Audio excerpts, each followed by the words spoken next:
ভোগ। হ্যাঁ ভুবন ভোগ। বাবা, রাজভোগ খেয়েছি, মোহনভোগ খেয়েছি, সীতাভোগ খেয়েছি, কিন্তু এই ভুবন ভোগ তো কখনো খাইনি। আমাদের ওখানকার মা ভুবনেশ্বরীর নামে আমরা উৎসর্গ করেছি এই মিষ্টি। খেয়ে দেখুন না একবার।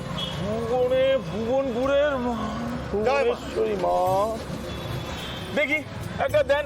হ্যাঁ নিশ্চয় নিশ্চয়। দেখুন দেখুন।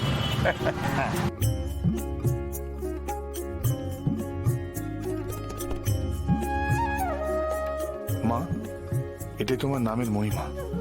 পাশে থেকো মা, আমার বোনগুলোকে লড়বার শক্তি দাও।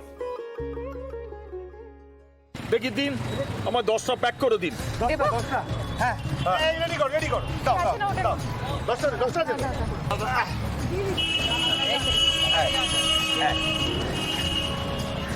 আপনি নেবেন? এই, প্যাকেটে দাও প্যাকেটে দাও। দাও দাও।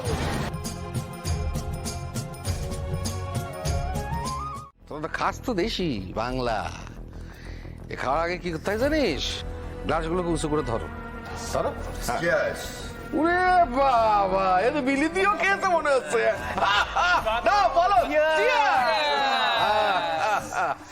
যতদিন ভুবনপুরে রায় সাহেব বেঁচে থাকবে, তোমাদের মদের কোনো অভাব হবে না।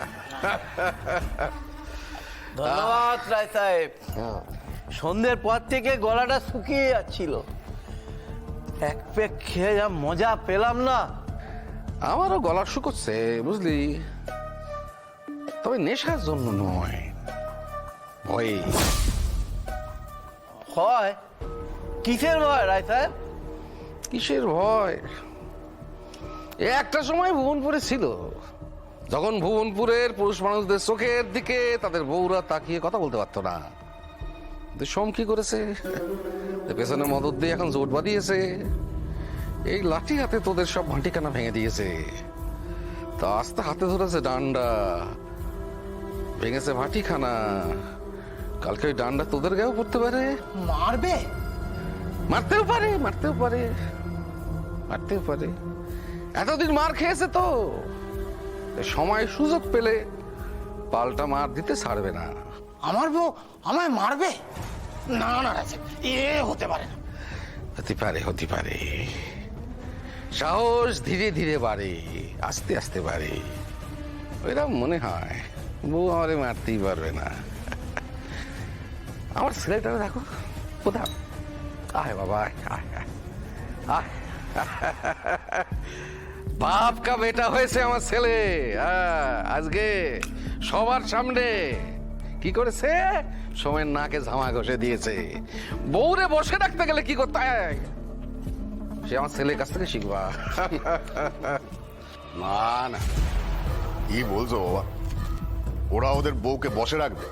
হ্যাঁ, কাঁচকলা কাঁচকলা সব এক একটা কাপুরুষ।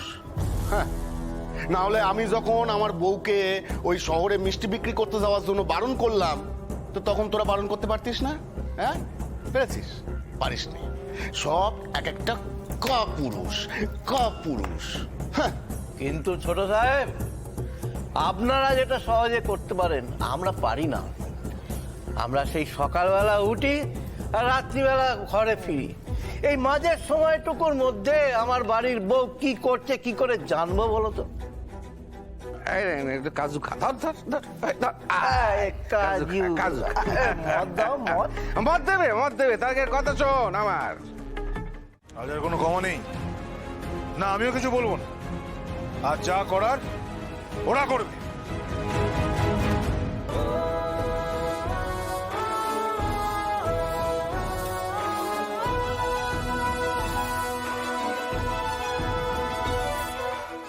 কি ভেবেছিলে তোমরা বাড়ির বউকে খুন করে তোমরা পার পেয়ে যাবে? নেশার ঘরে বুঝতে পারিনি কি করতে চলেছে। এমন কাজ করো কেন যাতে দিক বিদিক জ্ঞান থাকে না? সোম, এই সব কটা মদ খেয়ে রয়েছে। এখন প্রশ্ন হলো মদটা এরা পাচ্ছে কোথা থেকে? এই তোরা চুপ করেছিস কেন? বল, কে মদ দিয়েছে? কোত্থেকে পেলি মদ? বল। তোদের হাতে এত ছুরি ভোজালি কোত্থেকে এলো? কে দিয়েছে? বল বল। সোম, আমি তোমাকে বলছি শোনো, এই সব কিছুর পেছনে একটা বড় চক্রান্ত রয়েছে।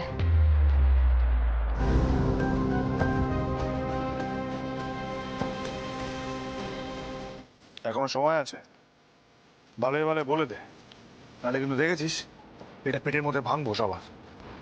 বল। পানের মায়া থাকলে কি মদ খাইয়েছে বলিস নবাব দল। কি হলো, চুপ করে আছিস কেন? বল, আজ তোরা কি করতে যাচ্ছিলি, তোদের কোনো ধারণা আছে? নিজের স্ত্রীকে খুন করতে যাচ্ছিলি তোরা?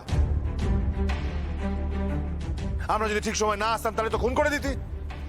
আচ্ছা, পরের দিন সকালবেলা উঠে নিজের পরিবার, নিজের সন্তানের দিকে মুখ তুলে তাকাতে পারতি, চোখে চোখ মেলাতে পারতি তোরা?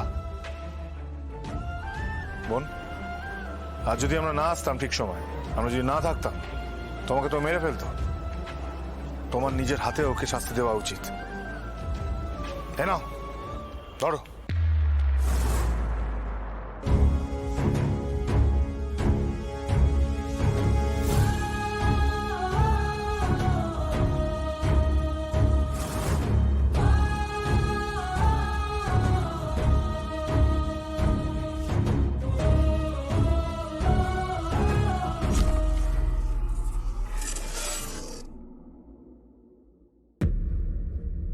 এই শিক্ষা তো পাইনি দাদা। আমি মরে গেলেও আমার স্বামীকে আমি মারতে পারবো না দাদা। তুমি তো সকলে দাদামণি, তুমি না ওদের সাজা দাও। আমি বলছি দাদা, তুমি ওকে উচিত শিক্ষা দাও, ওকে ছাড়বে না দাদা। অবশ্যই দেব। আমার বোনেদের যে ক্ষতি করার চেষ্টা করবে তাদেরকে আমি কোনো মতেই ছাড়বো না। তবে তার আগে আমার জানার দরকার, এই কাজে এদেরকে ইন্ধন কে জুগিয়েছে? কি হলো, এখনো সময় আছে, বল কে?